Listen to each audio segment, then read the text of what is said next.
The early morning sun filtered through the glass walls of Dallas/Fort Worth International Airport, painting long shafts of light across the terrazzo floors. Zuri Anderson clutched the handle of her small, rolling suitcase, its bright purple stickers, a unicorn, a moon, a sparkly star, bouncing with each hurried step. She could feel her heart hammering beneath her collarbone, each beat echoing the distant hum of arriving and departing jets. At 13, this was her first solo flight, and despite her best efforts to appear composed, her palms were slick with sweat. She took a slow breath. "You've got this," she told herself. Just 3 weeks ago, Zuri had been confined to a hospital bed, fighting off a severe flare-up of chronic bronchitis. The memory of the relentless coughing fits still haunted her. Nights spent tethered to an oxygen monitor, her mother's gentle hand rubbing her back. That vulnerability had nearly forced her to miss this trip. But her mom, single parent, nurse, Zuri's fiercest champion, had insisted. "You need to spread your wings," she'd said, adjusting Zuri's oxygen mask. Not every test is in a classroom. Now, with her mother in surgery back in their cozy East Dallas apartment, Zuri was bound for San Francisco, where her aunt lived in a bright Victorian house near an art museum. The boarding pass in her pocket felt both like a ticket to freedom and a neon sign advertising her loneliness. She smoothed the fabric of her denim jacket and focused on the next checkpoint, the Southwest Airlines desk, where a customer service agent would hand her a fragile paper invitation to the sky. At the counter, Zuri raised her chin and offered a polite smile when the agent greeted her with a tired nod. "Good morning," the man said, scanning her ID. "Flying solo today, Miss Anderson?" He spoke with genuine warmth, probably used to nervous first-timers. She shook her head once. "Yes, sir. I'll be sitting in 17B. He slid her boarding pass across the counter. "Gate C14. Boarding at 9:15. Have a great trip." Zuri tucked the pass safely into her pocket and whispered thanks, as if it were a lifeline. Security was its usual whirlwind. Bins rattling, shoes off, beep-beep from the scanner. Her backpack went through with a soft thud. Next came her small, clear pouch of essential items: inhaler, prescription cough medicine, and a sealed bottle of water, just in case. Her pockets jingled with change and her aunt's telephone number on a slip of paper. When the TSA officer nodded her through, Zuri felt the first glimmer of triumph. She had made it this far. At Gate C14, the waiting area buzzed with families reuniting, business travelers tapping on laptops, and spring breakers in t-shirts from the beach. Zuri found a window seat near the boarding queue and sank into it. She took out her water bottle, still full, and rolled it between her thighs, as if it were a talisman against panic. She watched a jumbo jet taxi past, its silver fuselage glinting. It seemed to mock her, so big and powerful, while she felt so small. A gate agent's voice crackled over the speaker. "Now boarding Group 3. Zuri stood, heart thumping, and joined the line. As she stepped onto the jet bridge, the air shifted, recycled but comforting, filled with the scent of jet fuel and faint traces of coffee. She showed her pass, then moved down the aisle until she reached row 17. The purple unicorn sticker on her suitcase caught a flight attendant's eye, and for a moment, Zuri saw kindness flicker in the attendant's expression before it vanished. Inside the cabin, Zuri located seat 17B. She lifted her bag into the overhead bin, straining slightly, and slid into the window seat. The cushion felt worn, the fabric a dull teal. She buckled her seatbelt, delaying the moment she had to sit still and face the unknown. From here, she could see straight through the aisle to the cockpit door ahead and the exit row behind. Her palms were clammy again. She closed her eyes and steadied her breathing, counting to 5 on each inhale and exhale. She reached into her jacket pocket and pulled out a photo. Her mom and her, arms wrapped around each other in the hospital hallway, both smiling even though her mom looked more tired than usual. She whispered, "I'm okay, Mom. I'm doing this." Then she drank a small sip of water, letting the cool liquid soothe her scratchy throat. The engine's roar deepened as the flight attendant made her way down the aisle, checking overhead bins. This was the moment it really began.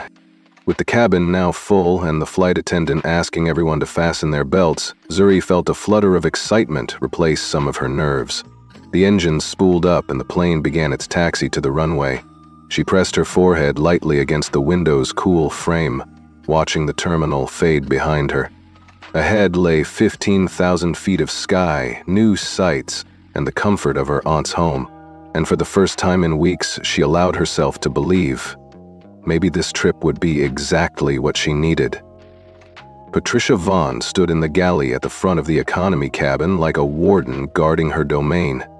At 50 years old, she carried herself with the crisp authority of someone who had spent decades passing judgment on passengers' every move.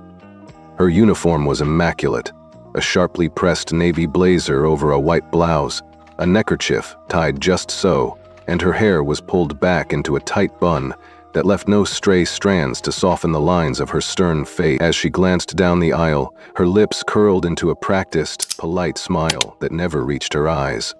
Zuri sat in 17B, her hands folded neatly in her lap, and watched Patricia's approach with a mixture of awe and nervousness. The flight attendant's heels clicked against the floor as she made her way row by row, checking tickets and reminding people to stow their personal items. When she reached 17B, Patricia paused, extended her arm, and took Zuri's boarding pass. Her fingernails were short, square, and painted a neutral beige unremarkable, like everything else about her. 17B, Patricia said, her voice low and clipped. She didn't make eye contact. Instead, she glanced over Zuri's head at a group of businessmen seated a row ahead, as if already deciding who truly mattered. "Don't cause any trouble back here," she added, sliding the pass back across Zuri's outstretched hand. Then she moved on without another word. Zuri's heart thudded so loudly she was certain Patricia could hear it, or worse, was already judging it. She swallowed and tried to smile politely. "Yes, ma'am," she murmured. Patricia's attention was already focused on the man in 16A who was asking for a second pillow. Zuri sank back into her seat, clutching the armrest as if it were an anchor. Across the aisle, the man in 16A got his pillow within seconds. Meanwhile, Zuri's small request for water had gone unanswered. The contrast was impossible to ignore. The man, a middle-aged white professional in a tailored suit, beamed at Patricia and said, "Thank you so much. You've been wonderful." Patricia replied with effusive warmth, tucking her chin and using a soft tone. Then, just as quickly, she stiffened her posture and turned her back on Zuri's empty cup and quivering lip. Zuri closed her eyes for a moment. She pictured her mother's face, the way she'd smiled at her before jogging her elbow and saying, "Go on, kiddo, you've got this." That thought gave her a little courage. When Patricia had moved past another few rows, Zuri lifted her head and tried again. She pressed the call button just once and waited. Patricia paused mid-step, her shoulder brushing against the overhead bin. She turned slowly, arching one eyebrow. She didn't bother to walk all the way over. Instead, she gave a half smile. "Can't you see I'm busy?" she said, her tone sharper than it needed to be. "You'll get water on the next service round." That next service round could be hours away, if at all. Zuri's throat tightened. She managed to choke out, I just need a little to take my medicine." Her voice was small, but the cabin was quiet enough that several people looked up. Patricia sighed, shook her head, and walked away. She turned back at the first white passenger she saw and asked, "Anything else for you, sir?" Her abrupt shift in tone stung like a slap. Zuri pressed her hand against her mouth, fighting back tears. Her breath came in quick, uneven gasps, and for a moment she worried she was about to start coughing again. She bit her lip until it tasted like copper. Then she gently patted the arm of the seat beside her, pretending to look for something in her bag so no one would think she was crying. A few rows behind, a flight attendant named Luis noticed the exchange. He caught Zuri's eye and offered a sympathetic nod. But Patricia was the senior attendant, and Luis looked away quickly, his expression apologetic but powerless. The rest of the crew drifted by like ghosts, none daring to intervene. Zuri's chest felt tight, like someone was standing on it, and her inhaler was buried at the bottom of her backpack in the overhead bin. She knew she needed to keep calm. Panic would only make her cough harder. Still, each second without water felt like an hour. As Patricia moved further forward, she paused to adjust the beverage cart. Her gaze flicked toward Zuri one more time, calculating and cold. She caught sight of the empty cup again and gave a slow, almost imperceptible shake of her head. Then she turned her back again, as though Zuri didn't exist. Zuri watched her go, her lip trembling. She pressed her head back against the seat and closed her eyes. The hum of the engines felt too loud. The man who had received the pillow got his coffee next. The man in front of her hummed as he scrolled through emails on his phone. Everyone else seemed normal. No one else was dying of thirst. She thought, what if I don't make it to the next service? She didn't want to think about it. Instead, she took a deep breath and reminded herself that tomorrow she'd be with Aunt Marisol, who ran a gallery in San Francisco and would have all sorts of water bottles.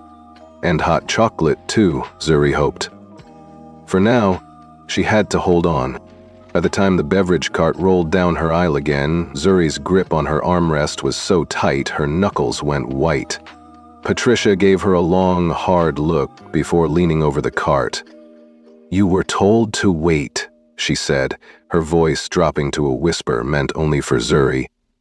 "Don't make me write you up." Zuri felt humiliation burn in her cheeks, hotter and sharper than any cough. But she remembered her mother's words, "Stand tall and ask for what you need." She met Patricia's gaze, weak but steady, and said, "I am asking." Her voice cracked, but she didn't look away. The cabin held its breath. Passengers shifted uncomfortably, some averting their eyes. Patricia's lips thinned. For a moment, it seemed like she might relent. Then she straightened, picked up her clipboard, and turned to the man 2 rows ahead. Zuri's eyes filled with tears. She didn't wipe them. She wouldn't let Patricia see her cry again. She looked out the window instead, watching clouds drift by. She thought about her mother in Dallas, about her aunt waiting in San Francisco, about all the people who did care. And she waited, because that's what she had to do. In the quiet tension of row 17, Zuri felt every heartbeat as a testament. Even alone, even overlooked, even frightened, she still had the courage to ask. And sometimes, that's where real strength begins. The cabin lights dimmed slightly as the flight attendants settled behind the beverage carts, their soft hum blending with the low drone of jet engines. Zuri's chest tightened every time she coughed, a dry, rasping sound that echoed through her nasal mask even though she'd tucked it into her pocket. Her throat felt like sandpaper, and each swallow reminded her how badly she needed water. She glanced down the aisle at Patricia Vaughn, who was busy pouring tea for a passenger in row 16. The attendant's posture was relaxed, almost casual, as if she'd never encountered anyone in distress. Zuri pressed the call button above her seat once, then again. The small light blinked insistently, but Patricia didn't look up. Instead, she leaned toward the man in 16A, asking, "More ice?" And with a smile that dripped with practiced courtesy, she dropped ice cubes into his glass. Zuri's gaze followed the crystals clinking against the glass, each one mocking her own empty cup. Her hand shook as she pressed the call button a 3rd time. She swallowed hard.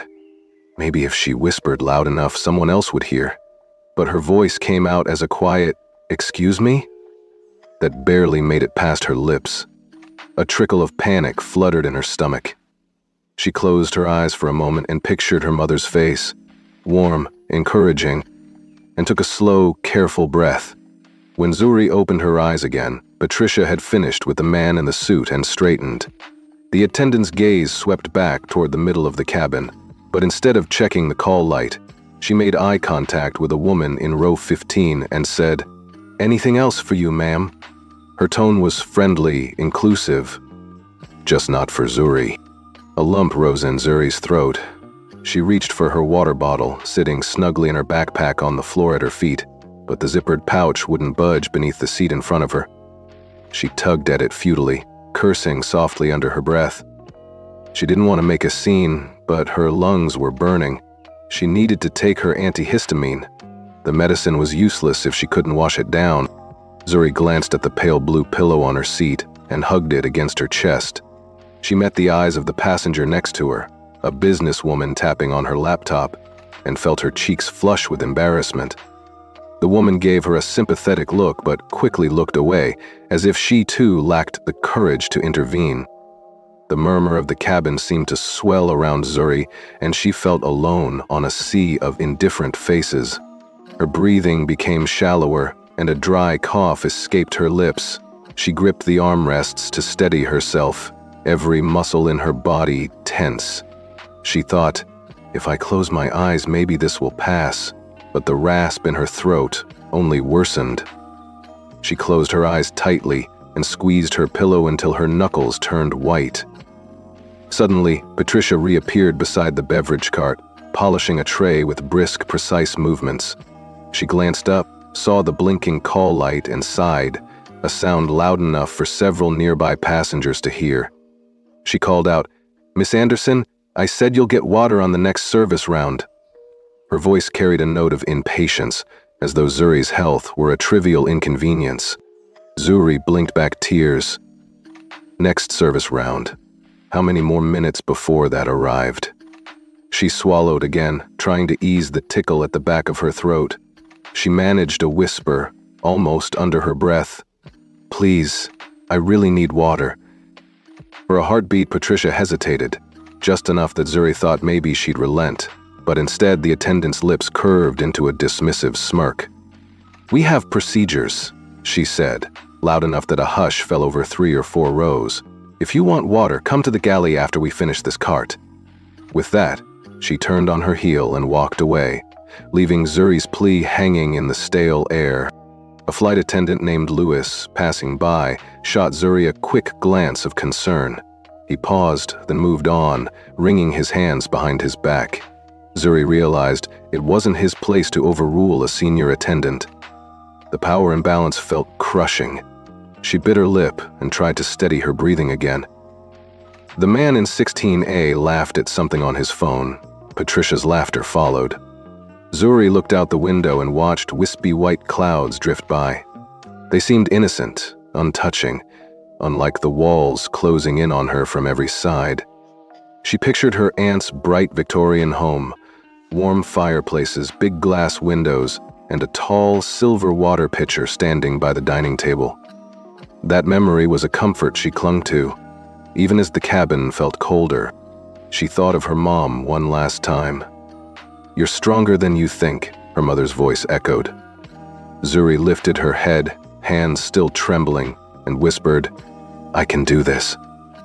She let go of the armrests and leaned back, closing her eyes. Minutes later, the beverage cart had passed her row. Zuri felt certain she'd wait forever. When the cart came back, Patricia was nowhere in sight. She'd disappeared into the crowd of seats ahead. As the lights flickered on in preparation for a service break, Zuri pressed the call button again, even though she knew Patricia would ignore it. She clutched her pillow tighter. Then, out of the corner of her eye, Zuri saw movement, a pair of hands reaching for her water bottle in the overhead bin. A soft, guiding voice said, "Here." She opened her eyes to see the woman sitting beside her, handing down the familiar bottle. No words were spoken, just a simple act of kindness. Zuri's breath caught in her throat, half relief, half gratitude. She took the bottle and tipped her head back, letting water cascade over her dry lips. The medicine followed easily, and within seconds, the tightness in her chest began to ease. She looked at the woman, whose silver hair was softly curled around her shoulders, and managed a small, thankful smile. The woman nodded, her eyes warm but composed, before settling back into her seat and opening a thick leather-bound folder. Zuri closed her eyes again, letting the water and medicine work their magic. For the first time since takeoff, she felt seen, and though she still trembled, she realized that sometimes compassion spoke louder than any announcement over the peak.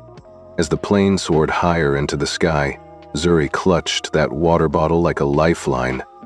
She didn't know the woman's name yet, but Zuri vowed she would never forget this moment. The moment when someone chose to help without being asked twice. In that silence, she found new strength. The cabin lights stayed gently dimmed as the beverage cart rolled past row after row. Zuri watched its wheels squeak over the gray carpet from her seat in 17B, her throat itching unbearably with each passing second. Every time she swallowed, it felt like sandpaper scraping the back of her throat. She pressed the call button once, then twice, each blink of the tiny light above her head feeling like a plea for rescue. But Patricia Vaughn was nowhere in sight. Moments later, Patricia's sharp heels clicked as she re-emerged from the galley, balancing a tray of cold cans and ice buckets. Zuri's heart pounded as she braced herself and lifted her hand. The attendant's eyes flicked toward the blinking indicator, but she only cocked her head and sighed. "You again?" Patricia called, her voice flat. "Listen, sweetheart. We don't have enough bottled water on board to pass out to every single passenger." With that, she turned deliberately to the man in 16A white, middle-aged and reading the newspaper, and offered him a can of sparkling water with an apologetic smile. Zuri's empty cup sat on her tray table as silent proof of her exclusion. Zuri's chest constricted. She clutched the armrests until her knuckles whitened, fighting back tears. How could Patricia say there wasn't enough when she watched that man get served immediately? The inequity felt like a punch to her ribs. She forced herself to swallow again, bile rising. Her medicine, a small antihistamine pill, sat uselessly on her lap, unwashed and useless. She needed water now, not in the next service round, which could be hours away. She glanced up and caught the eye of a woman in 15C, who quickly looked away. A teenage boy in 14B nudged his friend, whispering under his breath as he pointed at Zuri's trembling lip. On any other day, Zuri might have mustered a polite smile, but right now, she felt the weight of every pair of eyes judging her. She wasn't a child demanding candy. She was fighting for her breath. Zuri shifted uncomfortably and tried to unzip her backpack on the floor. Her fingers fumbled with the zipper pull as Patricia continued serving, this time to a young couple across the aisle. The couple exchanged cheerful hellos with Patricia and received full cups with ice. Zuri's pouch of essentials, her inhaler, cough drops, and an emergency water bottle was buried deep beneath travel guides and a half-eaten granola bar. She yanked at the fabric, stumbling over her words. "Excuse me, could I get some water now?" Patricia paused, narrowing her eyes, her lips curled into a mocking smirk. "You see that bin back there?" she asked, gesturing to the overhead lockers. "Feel free to get up and retrieve whatever you packed. I've got more important things to do than cater to every single cough." She turned her back before Zuri could respond, her shoulders squared. The cart rattled onward, leaving a trail of cold emptiness behind. A sudden cough racked Zuri's body, low and rattling. She covered her mouth, her vision blurring with tears. Her heart raced in terror. What if she couldn't hold on until the next round? She remembered her mother's steady voice. "You know you're stronger than you think." She repeated it silently like a mantra, and took a trembling breath. Somewhere ahead, another white passenger called for assistance, and Patricia appeared instantly, offering a reassuring pat on the shoulder. Zuri watched as the passenger nodded gratefully. The sight felt like a cruel reminder of her own helplessness. She pressed her palm to her chest, feeling her pulse thumping wildly. Her inhaler was still out of reach, and each second felt like an hour. Zuri forced herself to look out the window. The sky was a brilliant cerulean, sunlight glinting off wisps of cloud. She could almost imagine herself soaring above these struggles, weightless and free. But the cabin was cramped, stained by the stale hush of injustice. She clenched her fist, her fingernails digging into her palm. She wouldn't break. She couldn't afford to. Then Patricia's voice rang out again, louder this time. "Any more demands, young lady?" A hush fell. Zuri summoned all her courage and met Patricia's gaze. "I'm not demanding anything extra," she said, her voice quivering. I just need the water I'm entitled to, like everyone else."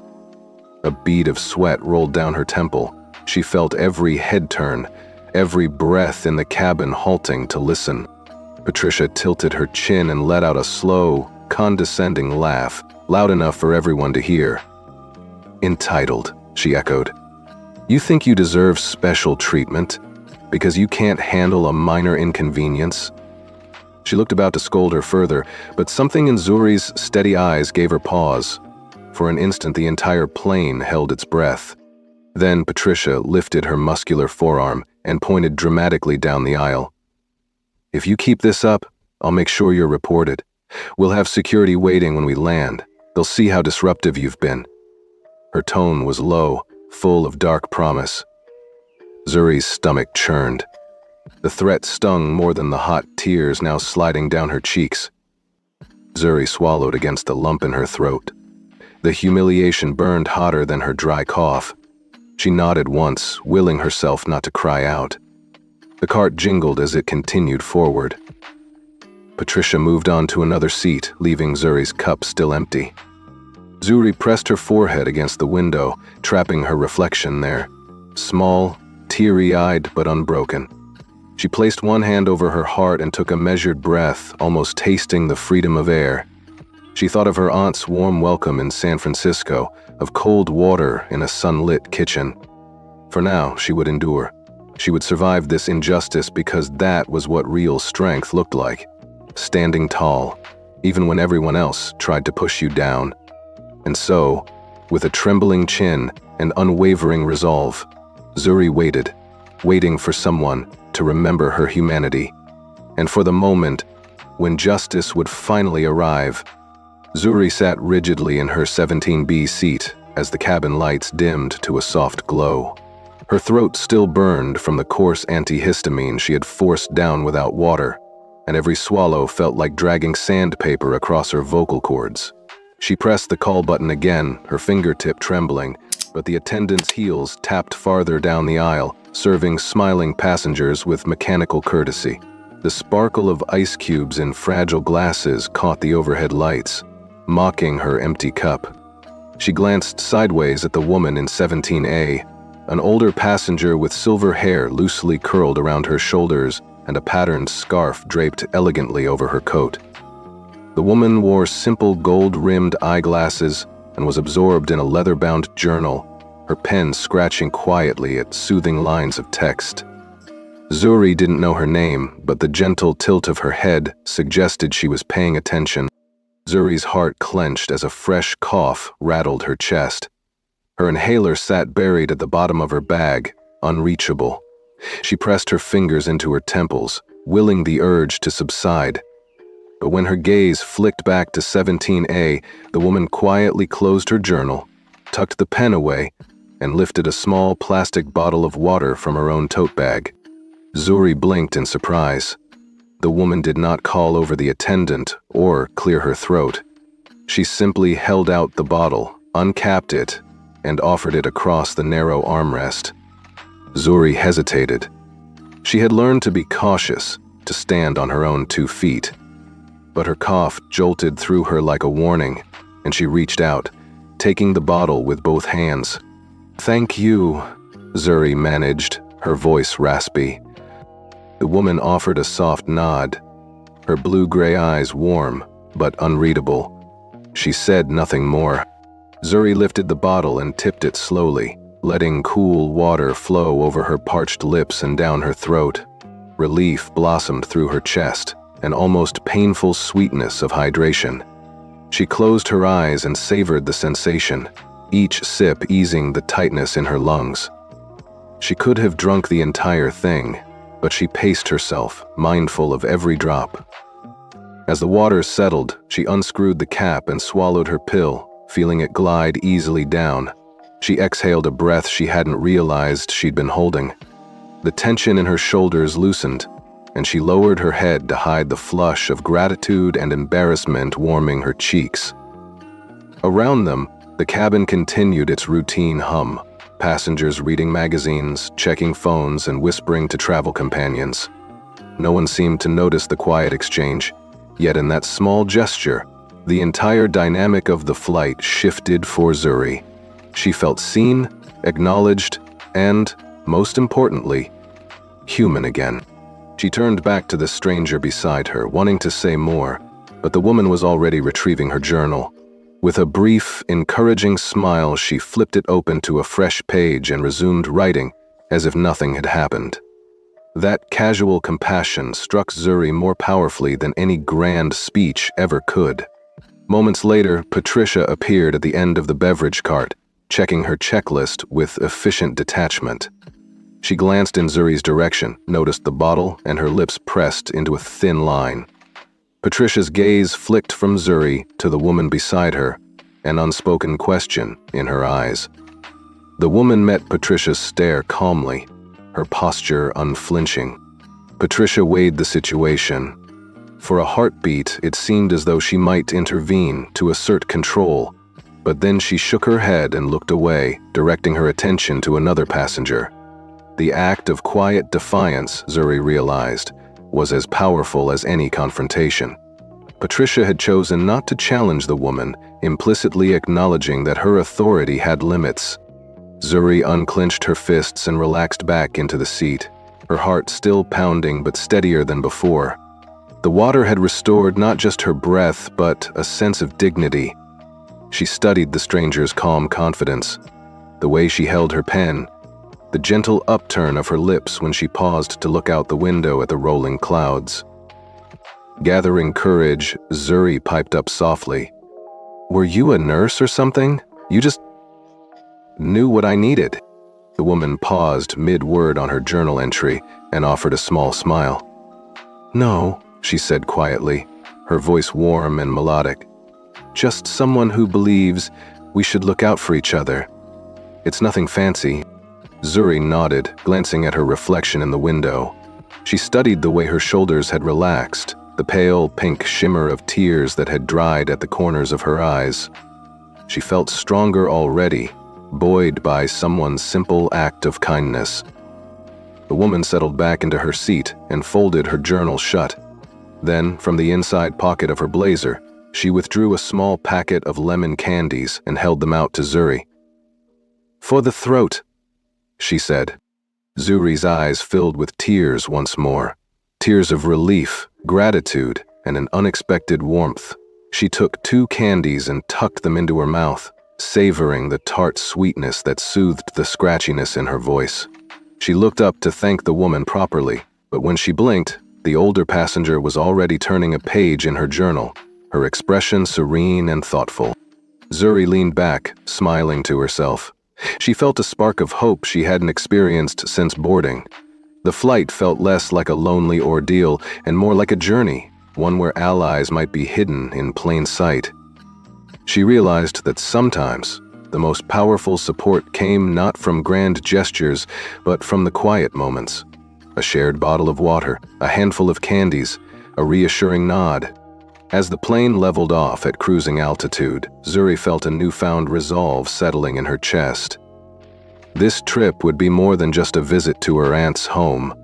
It would mark the moment she remembered her own worth, even when others tried to strip it away. And she knew, deep down, that she would carry this small kindness with her long after the flight ended. The sky outside stretched wide and welcoming, and for the first time on this journey, Zuri dared to smile. Patricia Vaughn reappeared at the beverage cart with a purposeful stride, her heels clicking against the aisle like a metronome of menace. She paused at row 17, flipping through her checklist as though Zuri were just another tick mark waiting to be crossed off.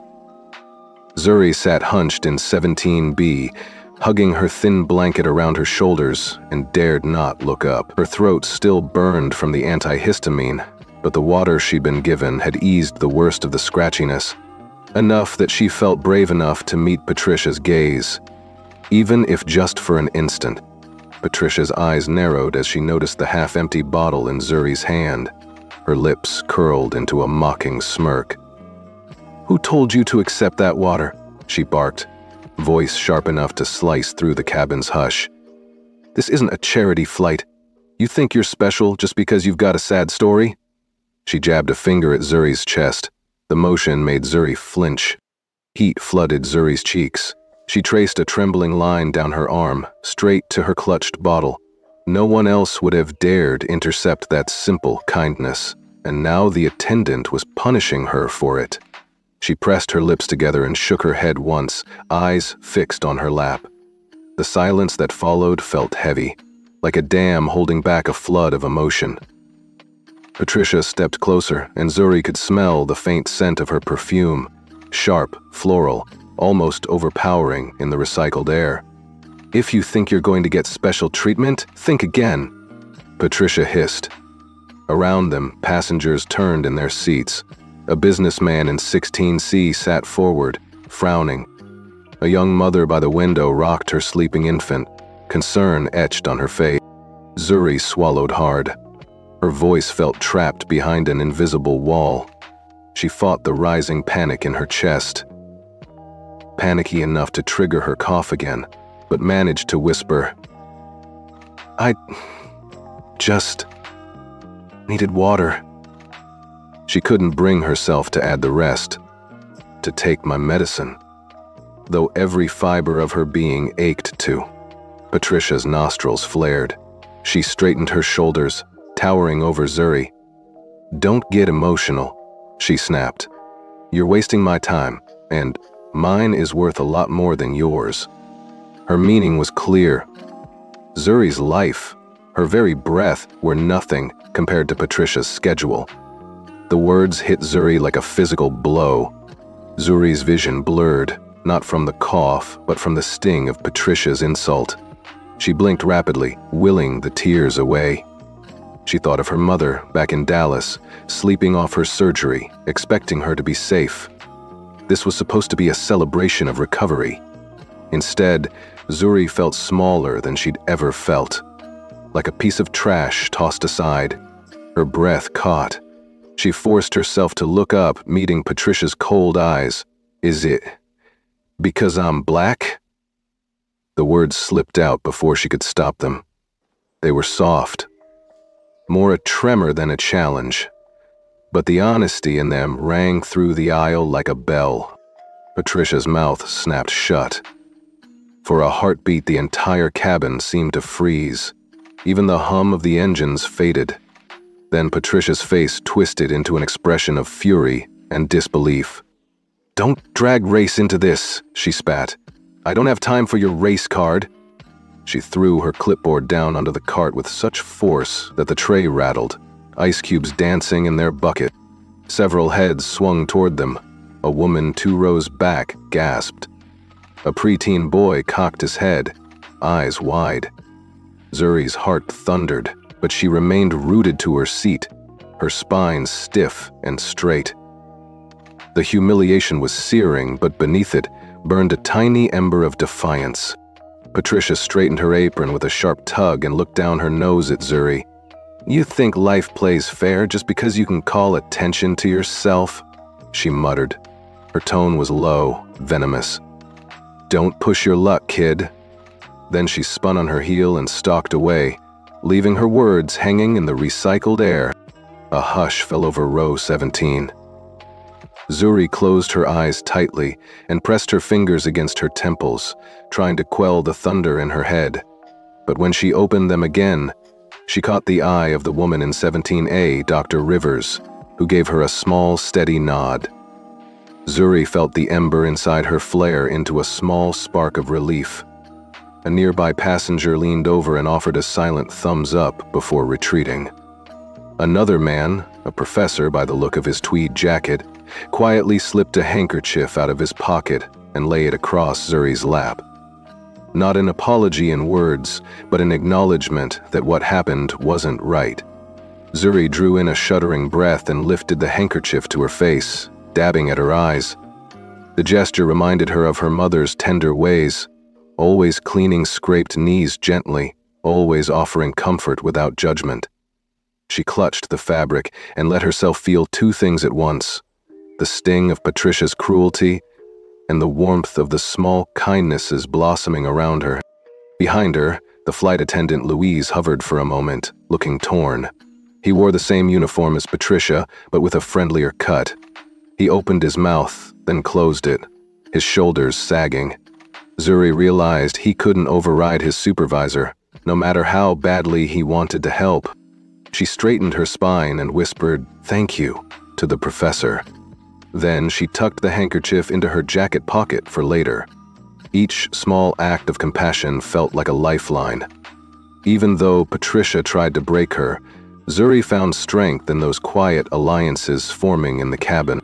As Patricia served yet another passenger, Zuri watched her lean into a flamboyant apology for a spilled drink, her empathy flowing freely for any traveler except Zuri. The injustice of it stung, but Zuri squared her shoulders. She'd come too far to let this break her. She drew in slow, measured breaths, remembering her mother's mantra, "Stand tall and ask for what you need." And though Patricia's words still echoed like a slap, Zuri knew she wouldn't let them define her. She would keep standing. She would keep speaking. And when the time came, someone powerful would step in, and justice, at last, would have its day. A tense hush settled over the economy cabin the moment Patricia Vaughn stalked away, her heels clicking like a warning bell. Zuri's breath caught as passengers shifted uneasily in their seats, exchanging concerned glances. The overhead bins rattled faintly as the plane continued its steady hum, but the atmosphere felt electric. Every eye tuned in to the charged space around row 17. Zuri pressed her fingers to her lips, still trembling from Patricia's venomous words. A cold knot of fear buzzed in her stomach, but beneath it flickered something stronger, the spark of her own defiance. She lifted her chin and stared straight ahead, determined not to shrink back again. Her throat throbbed, but she reminded herself that each moment she endured was a testament to her own courage. Several rows down, a businesswoman clasped her purse strap and leaned forward, whispering to her husband. A little girl in row 19 pressed her forehead against the window, wide-eyed. Even the flight attendants in the aisle paused in their tasks, uncertainty flickering on their faces. It was as if the cabin itself was holding its breath, waiting for the next move. Then, just as the tension threatened to crack, the silver-hailed woman beside Zuri, Dr. Charlene Rivers, shifted in her seat. Zuri had seen her reading a leather-bound journal earlier, but now Dr. Rivers straightened, as if awakened by some inner cue. She removed her glasses and tucked them into her blazer pocket. The motion was simple, almost casual, yet it carried the weight of someone accustomed to command. Dr. Rivers closed her journal with deliberate calm, then turned her full attention to Patricia, who was mid-step between rows. Patricia froze. She blinked once, as though seeing Dr. Rivers for the very first time. The polished confidence in Dr. Rivers's eyes made Patricia's own expressions falter. Silence stretched thicker than any quilt. "Ms. Vaughn?" Dr. Rivers's voice rang out, measured and cool. "I've been observing your conduct this entire flight." She paused, letting those words land like stones in still water. "You are the lead flight attendant in this cabin, yet you have repeatedly denied basic care to a young passenger simply because of her race." Patricia's cheeks drained of color. Her crisp navy blazer stiffened on her shoulders. She swallowed, lips parting as if to protest, but no words came. Around them, passengers sat frozen, eyes fixed on Patricia and Dr. Rivers. A collective sense of disbelief rippled through the cabin. Dr. Rivers lifted one hand, palm outward, and addressed everyone quietly but firmly. "Flight Attendant Vaughn is relieved of her duties for the remainder of this flight. Ms. Rivers is authorizing a temporary reassignment.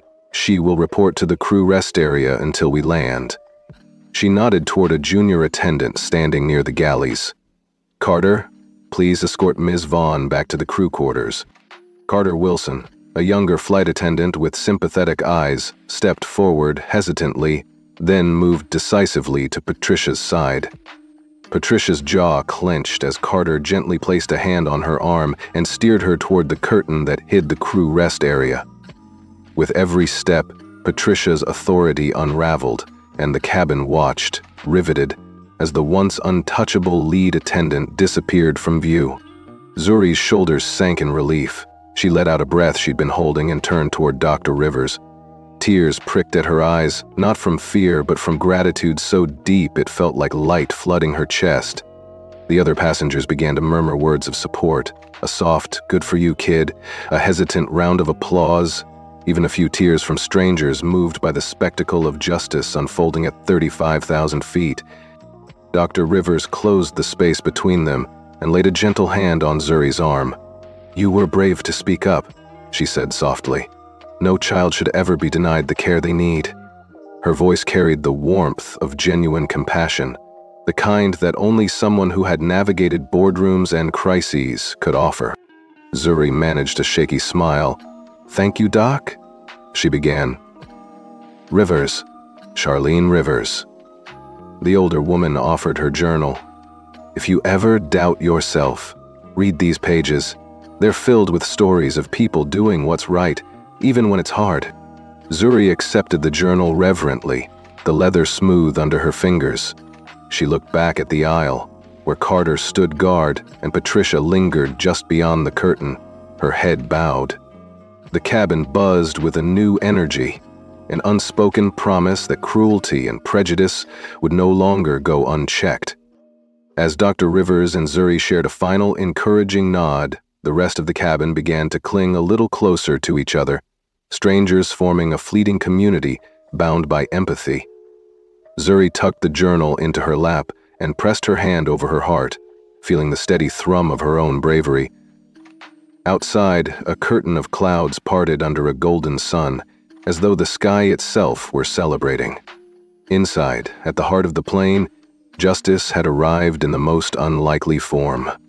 Not with a shout, but with the unwavering authority of someone who knew exactly when to reveal her power and how to use it.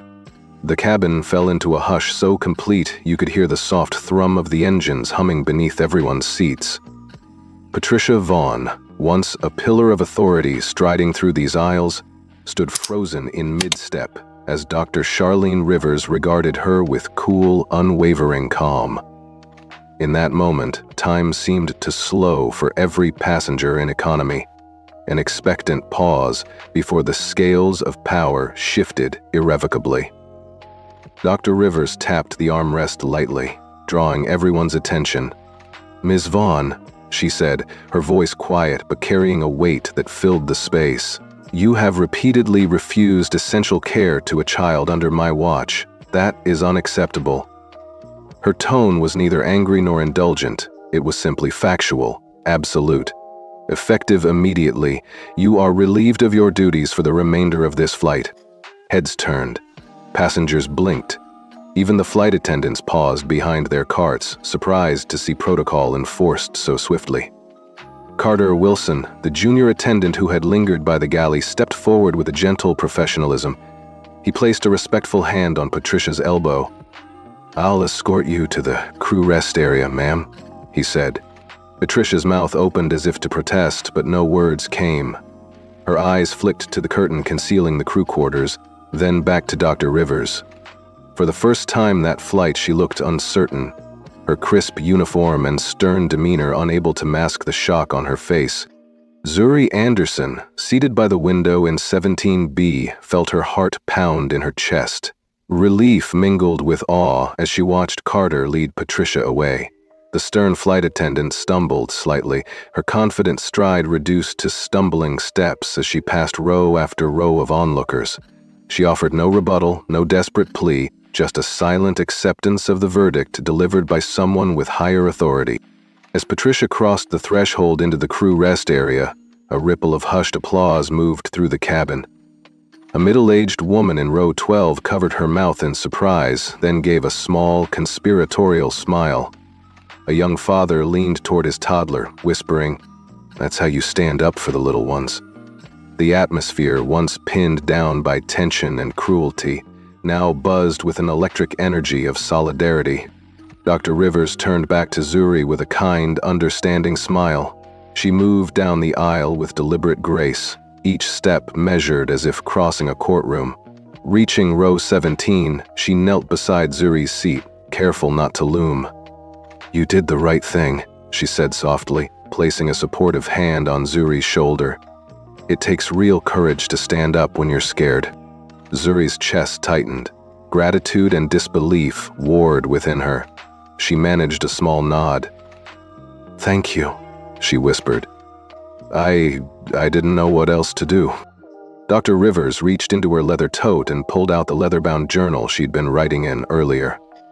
"Here," she said, pressing it into Zuri's hands. "This has pages of stories. Stories of people who chose what was right, even when it was hard. I want you to read it when you need a reminder of your own strength." Zuri cradled the journal like a precious gift, her fingers brushing the embossed initials on the cover. She looked up at Dr. Rivers, her eyes glistening. "I will," she promised, "and I'll remember your kindness, too." Dr. Rivers stood and nodded toward the rest of the cabin. "Please, everyone," she addressed all the passengers, "let this be a reminder that compassion and justice matter in the air and on the ground. Thank you for your support." A gentle wave of applause followed, louder and more heartfelt than before. Strangers applauded strangers, a shared acknowledgement that what had happened to Zuri should never happen to any child. From the galley emerged Luis, the junior attendant who had looked on with guilt. He crossed to Dr. Rivers' side, giving her a respectful nod before continuing on his duties. Behind him, the usual rhythm of service resumed. Drink requests, snack orders, but now performed with a new warmth, as if every attendant had been reminded of the humanity behind every seat number. Zuri sat up straighter, clutching the journal to her chest. She felt buoyed by the communal support, as if the entire cabin had formed a protective shield around her. She opened the cover briefly and saw notes in neat handwriting, reflections on fairness, passages about standing tall, stories of ordinary people who spoke truth to power. She slid it closed with reverent care. Ahead of her, through the aisle, she caught glimpses of Patricia, seated in the cramped crew rest area, her head pressed against the wall, shoulders hunched in defeat. No one went near her. The crew gave her space, understanding that today, the lines between authority and morality had been redrawn. A seatbelt sign chimed softly as the captain prepared for a slight course adjustment. Zuri leaned back, feeling the movement beneath her feet. She realized she'd been holding her breath. She exhaled fully, a shuddering sigh of relief. Her muscles, so tense moments ago, relaxed as she allowed herself a genuine smile. Even though the flight still had hours to go, Zuri no longer felt alone. She had spoken up and seen justice done. In a quiet, powerful way, she had witnessed the highest authority on this plane restore dignity to someone who needed it most. And in doing so, she'd discovered a strength within herself she never knew she had. Dr. Rivers rose and gave Zuri one final nod before returning to her seat. Zuri waved shyly, then opened the journal to the first page as she read the words that Dr. Rivers had penned. So many affirmations of bravery, compassion, and accountability. She felt something bloom in her heart. The conviction that no matter what, she would always stand up for what was right, and that sometimes true leadership meant wielding power with kindness. Above her, the sky stretched endless and bright, a reminder that the world beyond these cabin walls was vast and full of possibility. And in that moment, Zuri Anderson understood that one person's courage could ripple outward, touching everyone around her, even 35,000 feet in the air. A soft murmur rippled through the economy cabin as the applause for Dr. Rivers' decisive actions slowly faded. The engine's hum felt suddenly louder, an almost sympathetic backdrop to the collective exhale of passengers who had held their breath for far too long. In the moments after Patricia Vaughn's removal, an invisible weight lifted from the aisle, and the faces that had once looked away now turned toward row 17. From row 12, a gray-haired man in a fleece pullover leaned forward and cleared his throat softly. His voice was quiet but earnest. "Miss," he said, addressing Zuri without using her name, I'm sorry I didn't speak up sooner." He nodded once, head dipping in respectful apology. Zuri felt heat rush to her cheeks, not from embarrassment this time, but from an unexpected swell of relief. She managed a small smile and mouthed, "Thank you." That single apology seemed to unlock something. A woman 2 rows ahead, dressed in a floral scarf and holding a knitting project, slid to the edge of her seat. "Me too," she whispered, her voice trembling. "I saw it happen and thought it was in my place." She reached into her purse and pulled out a folded cotton handkerchief, then slipped it quietly into Zuri's lap without a word. Again, no one told her to do it. She simply followed her heart. Nearby, a man in a crisp button-down shirt closed his laptop and turned toward Zuri. He slid out of his seat and, with a shy smile, offered her the window seat beside him. "This one's mine," he said, gesturing to the middle seat he'd occupied. "You deserve a better view at least." Zuri's eyes widened. She tried to protest, but he shook his head gently. "Please, you earned it." He didn't need permission from anyone. A ripple of appreciative chuckles followed as other passengers watched the small act of kindness. Moments later, the woman who had handed Zuri water in Chapter 5, Dr. Rivers' seatmate, now revealed to be named Dorothy Chambers, leaned over again. "If you need anything, dear," Mrs. Chambers said softly, "just ask." She patted Zuri's shoulder, then returned to her own seat, her knitting needles clicking. Zuri felt tears prick at the corners of her eyes, but she blinked them back.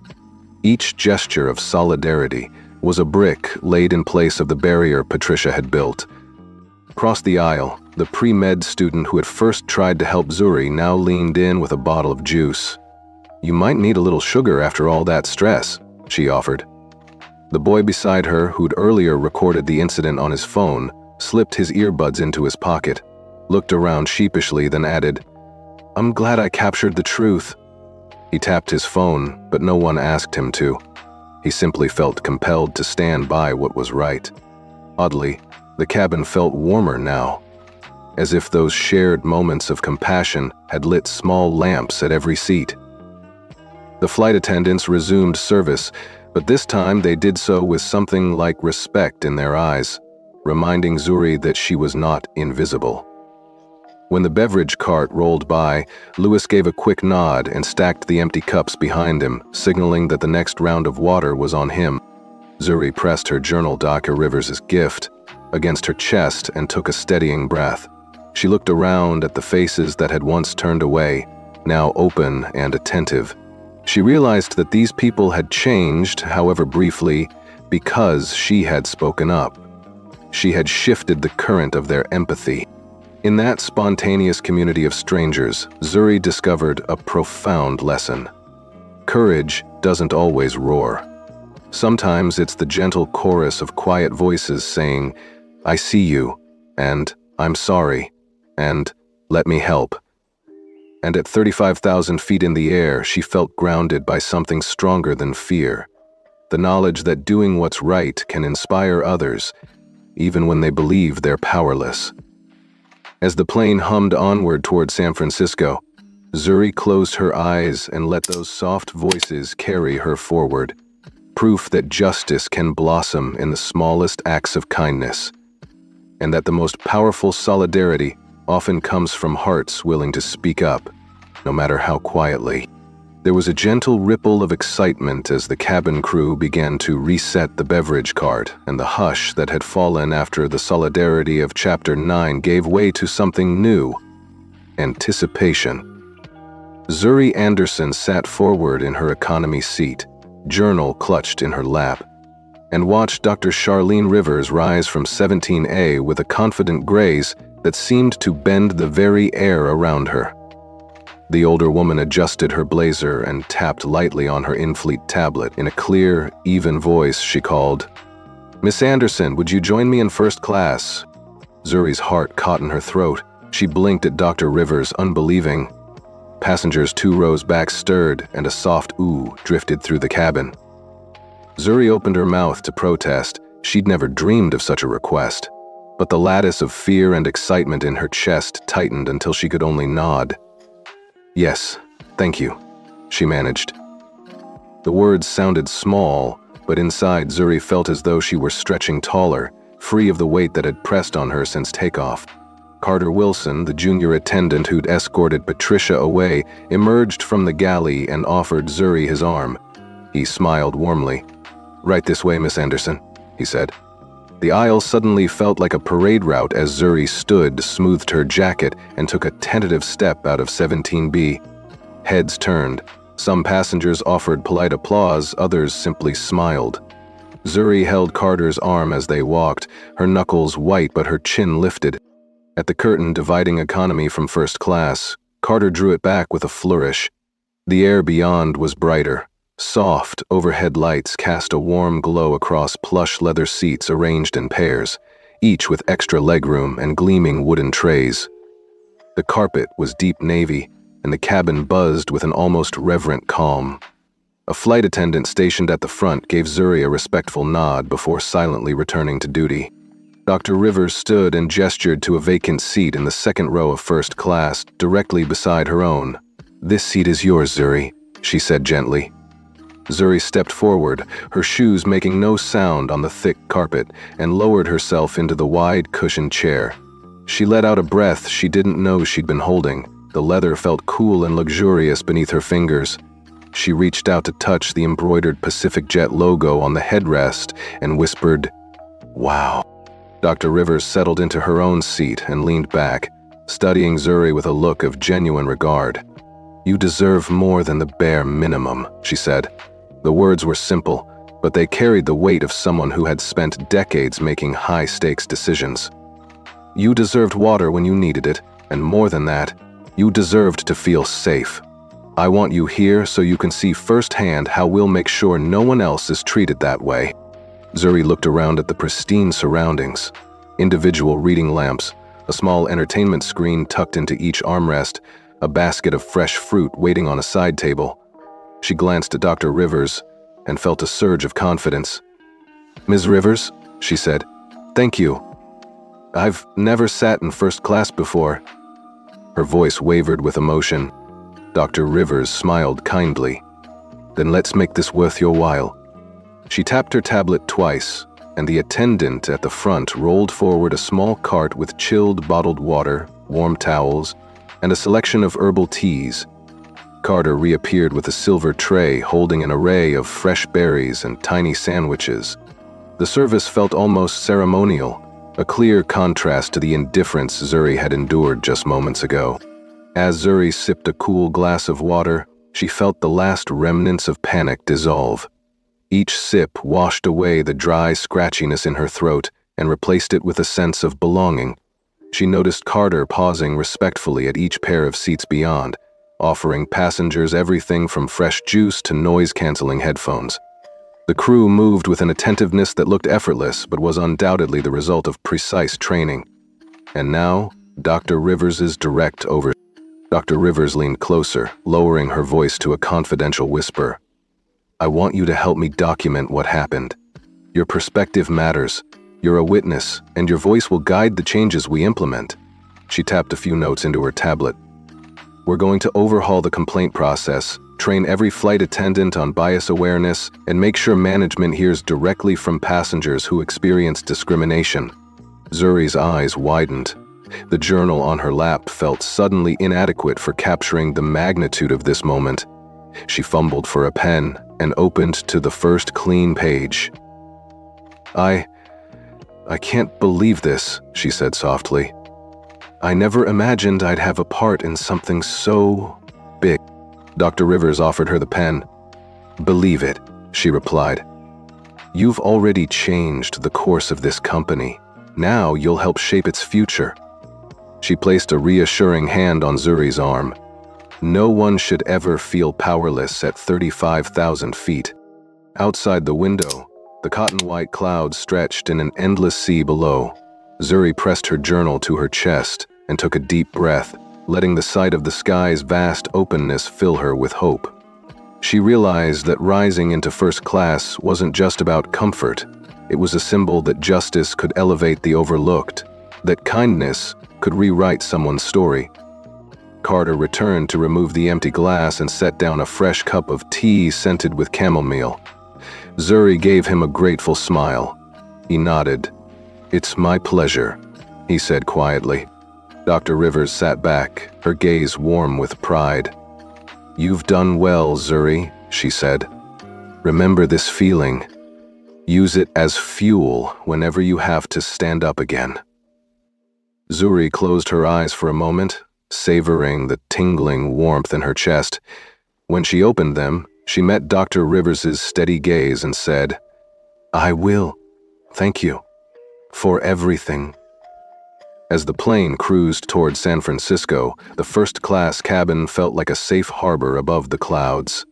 Zuri flipped open her journal and began to write. "Today, I sat beside the person who runs this airline." And she listened. Each word flowed easily now, carried by the knowledge that her voice mattered and would continue to matter long after this flight touched down. The moment the plane's wheels touched down in San Francisco, the cabin seemed to exhale as one. Passengers stood, stretched, and gathered their things, but a different kind of buzz filled the air, one born not of arrival but of something electric and unstoppable: gossip. As flight attendants tucked away their carts and cleared their stations, a flurry of discreet phone taps and furtive glances rippled through the crew. Louise, who'd lingered near the galley, popped his head into the crew rest area and whispered, "Did you see what happened back there?" Carter Wilson glanced up from his notes, eyebrows raised. From just beyond the curtain, a junior attendant named Maya peeked in. "I got the whole thing on video," she said, voice low. "They're already sharing clips in the Pacific Jet staff group chat." Carter's jaw tightened. He knew that chat was supposed to be private, a place for shift swaps and uniform reminders, not eyewitness footage of a lead attendant getting relieved by the airline's chairwoman. Meanwhile, in the terminal, baggage handlers clustered around their handheld radios. "Yeah," one said, voice hushed. "Pac Jet 314 had Dr. Rivers front and center, personally reassigning Vaughn mid-flight." The others exchanged incredulous looks. A ramp supervisor overheard the tail end and shook his head. "Next thing you know, they'll be forwarding internal memos to the entire company," he muttered, and they would. Within minutes, that radio snippet was retold at luggage belts, in crew lounges, and over coffee carts. Back in the crew lounge, a group of flight attendants huddled over a tablet streaming a grainy video of the incident. Someone had cleverly censored passenger faces, but not Patricia's uniform. "That's her," one whispered. "That's Vaughn." A snort of disgust followed.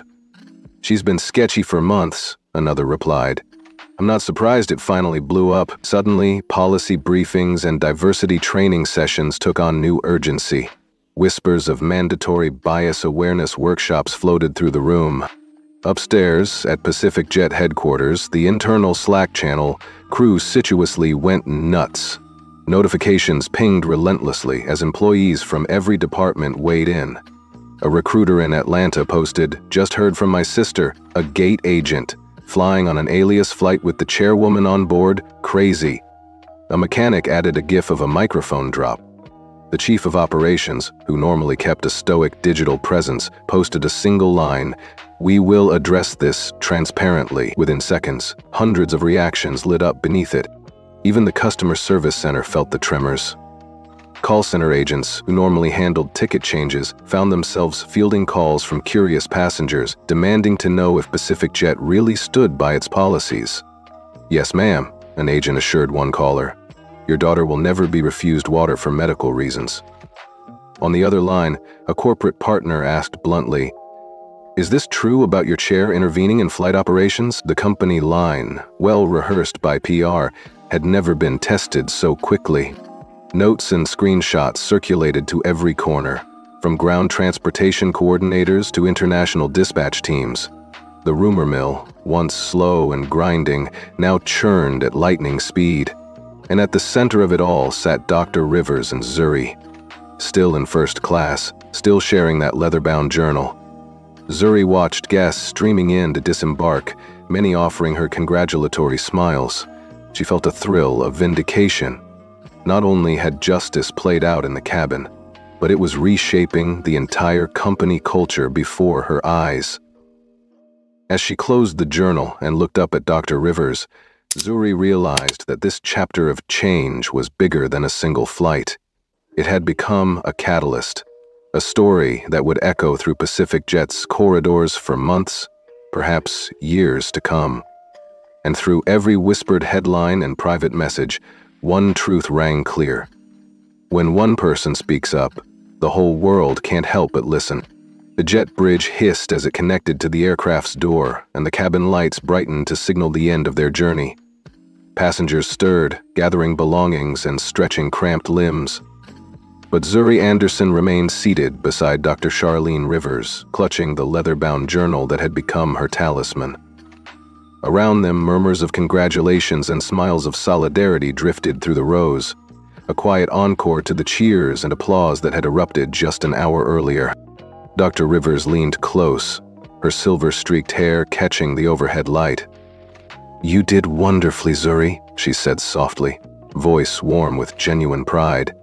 She took Zuri's hand in hers, firm, reassuring.